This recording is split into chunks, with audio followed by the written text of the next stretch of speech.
आपने पूर्व मुख्यमंत्रियों की गिरफ्तारी के कई मामले देखे होंगे, लेकिन किसी सिटिंग मुख्यमंत्री की गिरफ्तारी का इतिहास दिल्ली के सीएम अरविंद केजरीवाल के नाम दर्ज हो गया।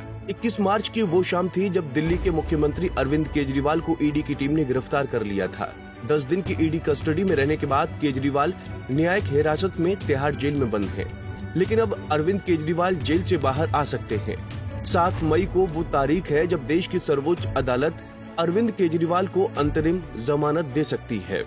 दरअसल ईडी द्वारा केजरीवाल की गिरफ्तारी के खिलाफ केजरीवाल की लीगल टीम ने दिल्ली हाई कोर्ट का रुख किया था। हाई कोर्ट से राहत न मिलने के बाद मामला देश की सर्वोच्च अदालत सुप्रीम कोर्ट पहुंचा। 15 अप्रैल को मामले में पहली सुनवाई हुई। इसके बाद 29 और 30 अप्रैल को लगातार 2 दिन सुनवाई हुई। लेकिन कल यानी कि 3 मई की सुनवाई से ये स्पष्ट हो गया कि अरविंद केजरीवाल के लिए जल्द खुशखबरी आने वाली है। केजरीवाल की गिरफ्तारी को अवैध बताने वाली याचिका पर सुनवाई करते हुए जस्टिस संजीव खन्ना और जस्टिस दीपांकर दत्ता की बेंच ने प्रवर्तन निदेशालय यानी ईडी की ओर से पेश अतिरिक्त सॉलिसिटर जनरल SV राजू से कहा कि गिरफ्तारी के खिलाफ केजरीवाल की याचिका पर सुनवाई में समय लगने की संभावना है और इसलिए अदालत उन्हें अंतरिम जमानत देने पर जांच एजेंसी की दलीलें सुनने पर विचार कर रही है। इस पर SV राजू ने कहा कि वो केजरीवाल को अंतरिम जमानत देने का विरोध करेंगे। इस पर बेंच ने कहा कि हम ये कह रहे हैं कि हम अंतरिम जमानत पर सुनवाई करेंगे, हम ये नहीं कह रहे कि हम अंतरिम जमानत देंगे। हम अंतरिम जमानत दे भी सकते हैं और नहीं भी। शीर्ष अदालत ने ईडी का पक्ष रख रहे SV राजू से कहा कि वो 7 मई को अंतरिम जमानत याचिका पर दलीलों के लिए तैयार होकर आएं, यानी 7 मई को मामले की अगली सुनवाई होगी। कल केजरीवाल मामले में सुप्रीम कोर्ट में 2 घंटे सुनवाई हुई। अरविंद केजरीवाल के वकील अभिषेक सिंघवी ने कोर्ट में कई दलीलें दी और कहा कि दिल्ली के मुख्यमंत्री के खिलाफ कोई सबूत नहीं है और उनकी गिरफ्तारी गैर कानूनी है।